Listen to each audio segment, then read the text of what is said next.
오늘은 계시와 감동과 조명이라는 제목으로 하나님의 말씀 함께 나눕니다. 신약 성경 베드로후서 1장 20절에 이런 말씀이 있어요. 성경의 모든 예언은 사사로 입을 것이 아니니 예언은 언제든지 사람의 뜻으로 낸 것이 아니요 오직 성령의 감동하심을 받은 사람들이 하나님께 받아 말한 것임이라. 이 말씀은 우리에게 두 가지를 가르치고 있습니다. 첫째, 성경은 자기 마음대로 해석하면 안 된다. 둘째, 성경 해석은 누구나 하는 것이 아니고 오직 하나님의 감동을 받은 사람이 해야 한다. 이것은 우리에게 있어 아주 중요한 교훈입니다. 예전에 사역했던 교회에서 있었던 일이에요. 한 청년이랑 신앙 상담을 하는데 그 청년이 자신이 큐티하다 은혜 받은 말씀으로 저에게 따지듯 이야기했어요. 지금은 그 성경 구절이 무엇인지 잘 생각은 안 나지만 제가 기억하는 것은 그 성경 구절 해석이 그런 내용은 아니었다 하는 거죠. 왜냐하면 그 구절은 제가 설교를 준비하면서 주석서를 통해 이미 학습해 두었던 구절이었기 때문이죠. 그래서 그 구절에 대한 이해를 갖고 있었어요. 그러나 그 청년은 그 구절이 주는 뉘앙스가 참 마음에 들었는지 그 구절을 갖고 마음대로 자의적으로 해석했고 그 해석에 의해 자신의 주장을 피력했어요. 그 청년의 말을 들으며 한편으로는 이해했지만 다른 한편으로는 담당 전도사로서 잘못된 이해를 교정할 필요가 있었죠. 그래서 그 청년에게 말했어요. 그 구절은 그런 뜻이 아니야. 그러면서 제가 정리한 지식을 통해 친절하게 설명해 줬어요. 그랬더니 어떻게 됐을까요? 그 청년은 도리어 화를 내 제가 틀렸다고 하면서 꿋꿋이 자기 해석을 확신하며 나갔습니다. 참 어렵죠. 어디 그 청년만 그럴까요? 아닙니다. 신앙생활을 좀 했다 하는 신앙인들 또는 성경 좀 읽었다 하는 분들 혹은 신학책 좀 봤다 하는 분들이 종종 그 청년과 같은 오류에 빠집니다. 조금 더 말을 보태면 목사님들도 그런 오류에 빠져요. 이 말을 들으면 어떤 분들은 궁금증이 생기죠. 아니, 목사님들도 성경을 잘못 이해할 수 있나요? 네, 목사님들도 성경을 잘못 이해할 수 있습니다. 그리고 잘못 해석하고 설교하시는 분들이 종종 있어요. 그 예를 하나 들면 이렇습니다. 제가 목회대학원에서 있었던 일이에요. 목회대학원 과목 중에 설교 실습이라는 과목이 있어요. 설교 실습 시간은 목회자로서 꼭 갖추어야 할 자질인 설교를 연습하고 훈련하는 시간입니다. 각자 주어진 날짜와 시간에 자신이 준비한 설교를 원고와 함께 제출하며 많은 학생들 앞에서 설교합니다. 그리고 교수님의 지도와 평가와 함께 동료 학생들의 반응을 확인하는 시간입니다. 그중 가장 인상 깊게 남은 설교가 있어요. 전도에 관한 설교였는데 설교 본문은 고린도전서 1장 21절입니다. 하나님의 지혜에 있어서는 이 세상이 자기 지혜로 하나님을 알지 못하므로 하나님께서 전도에 미련한 것으로 믿는 자들을 구원하시기를 기뻐하셨도다 하는 말씀이죠. 그분은 이 구절을 통하여 우리 모두 전도합시다 라는 메시지를 전했습니다. 얼핏 보면 아무 문제 없어 보이죠. 그러나 이 안에 심각한 해석의 오류가 있어요. 그것이 무엇일까요? 그것은 바로 전도입니다. 여기서 전도라는 말이 왜 문제가 될까요? 그 이유는 이 구절에서 가리키는 전도는 설교를 뜻하는 말이기 때문이죠. 다시 말해, 이 구절의 원문의 뜻을 반영하여 의역하면 이렇습니다. 하나님의 지혜에 있어서는 이 세상이 자기 지혜로 하나님을 알지 못하므로 하나님께서 설교라는 미련하는 것으로 믿는 자들을 구원하시기를 기뻐하셨도다 라는 말이 됩니다. 여러분, 옛 고어 버전인 전도라는 말을 현대어 버전인 설교라는 말로 바꾸니 이 구절의 말씀이 조금 더 선명하게 다가오죠. 그래요. 그분은 전도라는 이 단순한 이해만을 갖고 전도합시다라는 설교를 준비한 거예요. 그분에게 있어 오해는 이 구절에 관하여 한 번만이라도 주석서나 번역본들을 자세히 봤더라면 아마 그런 이해의 설교를 할 수 없었을 거예요. 이와 같은 점에서 성경을 읽고 그 뜻을 해석할 때 주의할 점이 있습니다. 우리가 성경을 읽고 해석할 때 마음에 드는 한 구절을 또는 한 단어에 꽂혀 그 구절에 근거한 또는 한 단어에 근거한 주관적 성경 해석을 합니다. 여러분, 그런 방식은 좋지 않습니다. 우리가 성경을 읽고 바르게 이해하는 방식은 이런 것이죠. 성경을 전체적으로 읽으십시오. 다시 말해 성경 한 구절만 딱 떼어 읽지 마시고 그 구절의 앞, 뒤, 단락을 함께 읽고 그 읽은 맥락 안에서 그 구절을 묵상해야 합니다. 왜냐하면 성경은요, 그 구절이 등장한 앞뒤 맥락이 있기 때문이죠. 우리도 그렇잖아요. 어떤 사람이 이야기를 하면 그 사람이 하는 이야기를 끝까지 다 들어야 그 사람이 무슨 의도로 혹은 무슨 목적으로 그 이야기를 했는지, 왜 그런 단어를 썼는지 전체적으로 이해할 수 있는 것과 같은 거예요. 성경도 이와 같습니다. 어느 한 구절 또는 한 단어만 콕 집어 이해하는 것은 상대방의 이야기를 끊고 자기식으로 이해하고 해석하여 말하는 것과 같습니다. 따라서 우리의 신앙 자세가 이와 같다면 그런 자세는 불량합니다. 잘못된 신앙 습관이죠. 그러므로 이번 기회에 잘못된 신앙 습관을 바로잡아 참 바른 신앙 습관을 기르는 경건한 신앙인들 되시길 예수님 이름으로 권면합니다. 또한 이와 같은 잘못된 신앙 자세는 비단 성도님들에게만 있는 것은 아니에요. 목사님들 중에도 이런 분들이 계셔요. 성경 한 구절을 뽑아놓고 또는 한 단어에 꽂혀 설교를 준비하는 분들이 종종 계십니다. 앞에 예를 든 그 어떤 분처럼 말이죠. 설교를 준비하는 목사님들은요, 그렇게 준비하시면 안 됩니다. 만약 그런 식으로 설교를 준비한다면 혼자 골로 가는 것이 아니라 모두 다 함께 골로 가는 거예요. 예수님도 말씀하시죠.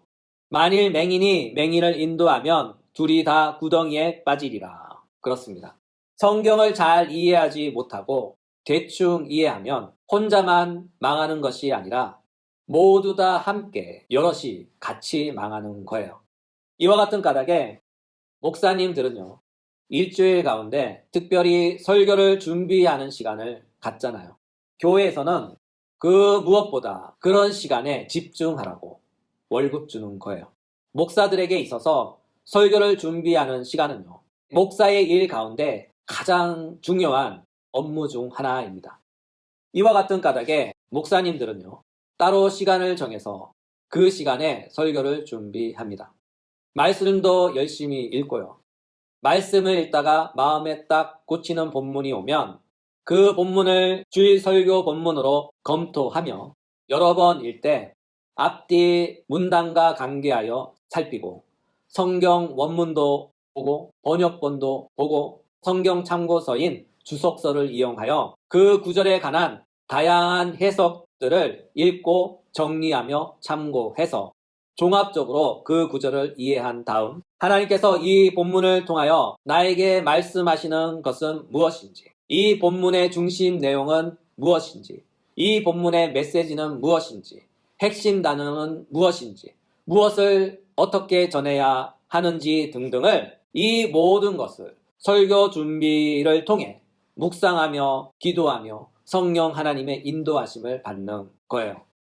이렇게 준비해도 성령의 인도함을 온전히 받는 설교는 드뭅니다.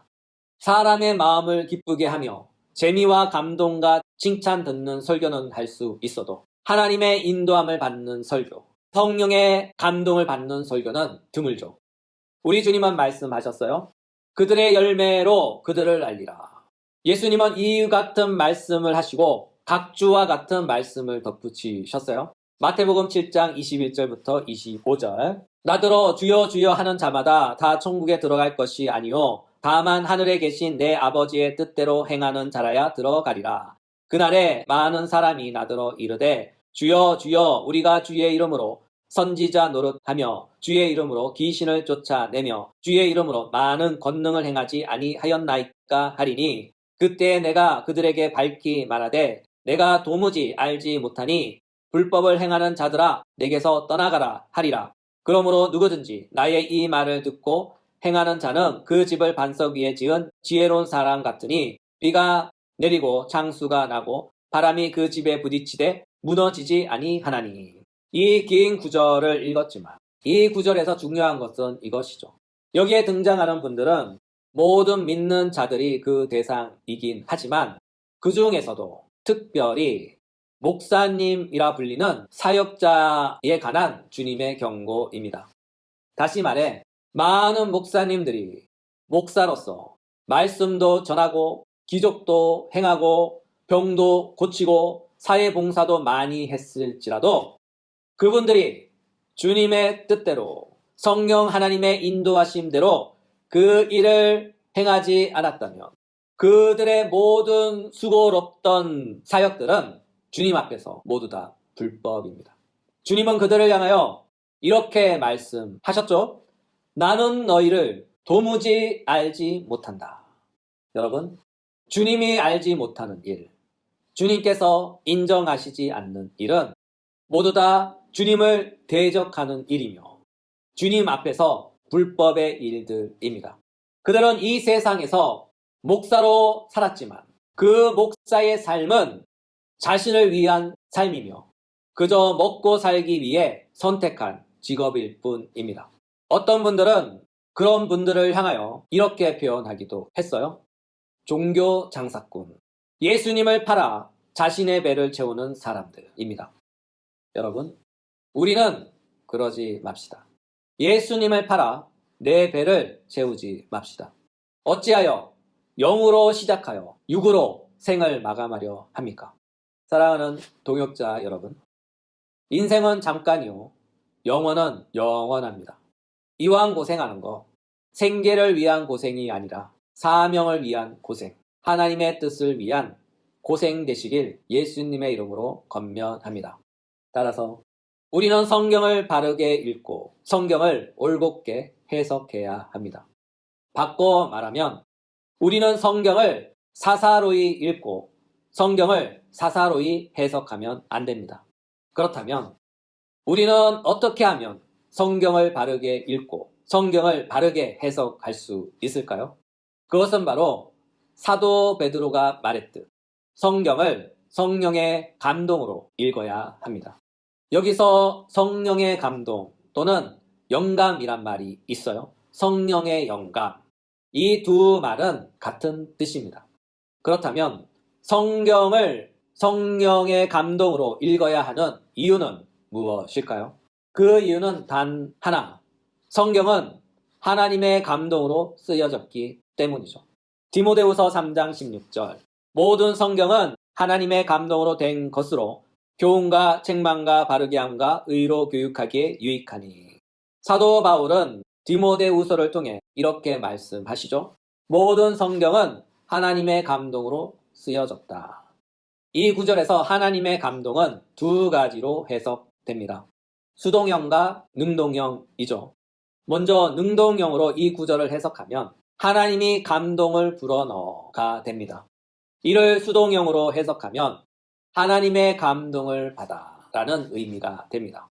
그러나 우리가 능동형을 취하든 수동형을 취하든 그 의미는 동일해요. 왜냐하면 성경이 하나님의 감동으로 되었다는 것은 그 내용 때문이 아니라 그 기원 때문이죠. 다시 말해 성경의 기원과 주체가 하나님이다.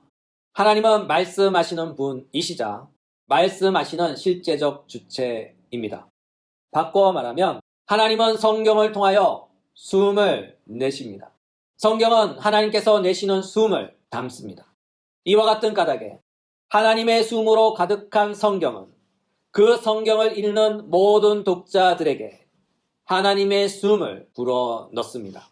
그 결과 성경을 읽는 모든 신자는 하나님의 숨을 통하여 성경을 읽는 순간순간마다 성령의 감동을 받습니다. 다시 말해 성경을 통하여 하나님의 호흡을 들이마시며 하나님의 호흡으로 우리의 영혼이 충만해집니다. 이와 같은 하나님의 감동에는 몇 가지 특징들이 있어요. 본문과 관련하여 중요한 몇 가지만 진술하면 하나님의 감동은 우리의 의식작용과 깊은 관련이 있죠. 다시 말해 하나님의 감동은 하나님의 계시인 말씀을 조명해주고 교육합니다. 무엇을 조명해주며 무엇을 교육할까요? 바로 하나님에 관한 모든 것, 곧 예수 그리스도에 관한 것을 조명해주며 교육합니다. 왜냐하면 성경의 목적은 우리의 구원에 관한 모든 필요한 정보와 지식을 제공하여 하나님께서 우리에게 베푸시는 구원을 알며 받기를 원하시기 때문이죠. 이와 같은 맥락에서 우리의 구원에 있어 필요한 것은 성경 한 권이면 충분합니다. 그렇다면 여기서 질문은 이것이죠. 오늘 말씀에서 성경도 나오고 계시도 나오고 감동도 나오고 조명도 나오는데 이것들은 다 무엇인가요? 다시 말해 계시와 감동과 조명은 무엇일까요? 먼저 계시부터 말씀드리면 계시는 하나님의 말씀인데 성경에서 하나님의 말씀은 예수님입니다. 사도 요한은 증거하시죠. 요한복음 1장 1절 태초에 말씀이 계시니라 이 말씀이 하나님과 함께 계셨으니 이 말씀은 곧 하나님이시라. 요한복음 1장 14절 말씀이 육신이 되어 우리 가운데 거하심에 우리가 그의 영광을 보니 아버지의 독생자의 영광이요 은혜와 진리가 충만하더라. 사도 요한이 증거하듯이 예수님은 하나님의 말씀이시며 이 말씀은 곧 하나님의 계시입니다. 이와 같은 까닭에 하나님의 계시가 존재하는 이유는 예수님 그가 하나님의 말씀이기 때문이죠. 이 말씀께서 이제 성경이 되셨죠. 따라서 기독교는 처음부터 성경을 하나님의 말씀으로 인정하며 하나님의 말씀으로 받고 하나님의 권위를 인정했습니다. 그러므로 성경은 하나님의 계시로 가득하며 성경은 하나님의 말씀으로 충만합니다. 이와 같은 계시의 성경은 하나님의 형상인 예수 그리스도에 관한 지식으로 충만하기에 우리는 성경을 통하여 예수님을 만나고 우리는 성경을 통하여 예수님을 배웁니다. 반면 감동은 계시로 충만한 성경을 이해하게 하며 계시의 말씀을 깨닫게 합니다. 요한복음 16장 13절 진리의 성령이 오시면 그가 너희를 모든 진리 가운데로 인도하시리니 그가 스스로 말하지 않고 오직 들은 것을 말하며 장래 일을 너희에게 알리시리라. 따라서 감동은 성령 하나님께서 우리를 가르치며 인도하는 방식입니다. 로마서 8장 14절 무릇 하나님의 영으로 인도함을 받는 사람은 곧 하나님의 아들이라. 정리하면 하나님의 감동은 하나님의 자녀들을 인도하는 성령 하나님의 방식인데 그 방식은 우리로 하여금 하나님의 계시인 하나님의 말씀을 깨닫게 하시고 이해되게 하시고 그분의 인도함을 따르게 하는 방식입니다. 그러므로 우리가 하나님의 감동으로 인도함을 받을 때 하나님의 말씀이 깨달아지고 이해되고 또한 그 말씀대로 살려는 의지를 갖게 됩니다. 그렇다면 마지막으로 조명은 무엇일까요? 보통 성령의 조명이라고 하는데 우리는 조명이라는 이 단어에 붙잡혀 문자 그대로 마음을 밝히다, 어두운 우리 지성을 밝히다 등으로 이해합니다. 그러나 조명의 올바른 이해는 바로 적용입니다. 다시 말해 계시의 말씀이 성령의 감동에 의해 깨달아지고 깨달아진 말씀이 이해되고 이해된 말씀이 우리의 마음에 적용되는 거예요. 이때 비로소 계시의 열매이자 감동의 열매인 중생 또는 거듭남 또는 새 생명의 삶이 우리의 마음밭에서 발아하고 자라고 열매 맺어가는 것이죠. 사도행전 16장 14절 두아디아시에 있는 자색옥감 장수로서 하나님을 섬기는 루디아라는 한 여자가 말을 듣고 있을 때에 주께서 그 마음을 열어 바울의 말을 따르게 하신지라. 여기서 주께서 그 마음을 열어 바울의 말을 따르게 하심이 바로 성령의 조명, 곧 말씀의 적용입니다. 이와 같은 말씀의 적용이 없다면 우리의 신앙생활에 있어 그 아무도 신앙의 열매를 맺지 못합니다. 바꿔 말하자면 우리가 하나님의 호흡인 성경을 읽고 성경을 읽을 때 하나님의 감동에 의해 하나님의 호흡을 주고 받는다 할지라도 그 영적 호흡이 우리 마음에 안착되지 않는다면, 그 호흡이 열매로 기결되지 않는다면 우리는 열매 없는 빈손 신자가 되는 거예요. 따라서 성령의 조명은 하나님의 감동으로 인해 깨닫고 이해된 말씀이 우리 마음밭에, 우리 영혼 안에 안착되어 30배, 60배, 100배의 하늘 열매를 맺는 말씀의 적용, 마음밭에 심겨지는 것입니다. 그러므로 성령의 조명하심이 많은 신자는 하나님이 기뻐하시는 하늘 열매도 많이 맺을 것입니다. 오늘의 말씀을 마무리합니다. 우리는 하나님의 말씀을 읽을 때 사사로이 읽고 해석하면 안 됩니다. 우리는 하나님의 말씀을 볼 때 하나님의 감동을 받아 하나님의 계시의 말씀을, 그리고 하나님의 조명하심을 통해 적용이 일어나므로 열매 맺고 자라며 성장해 갑니다. 이와 같은 하나님의 계시와 감동과 조명으로 우리 삶에 하나님의 열매가 많아서 30배, 60배, 100배의 하늘 열매로 하나님께 영광 돌릴 수 있는 하나님의 자녀들, 백성들 되시길 예수님의 이름으로 축복합니다.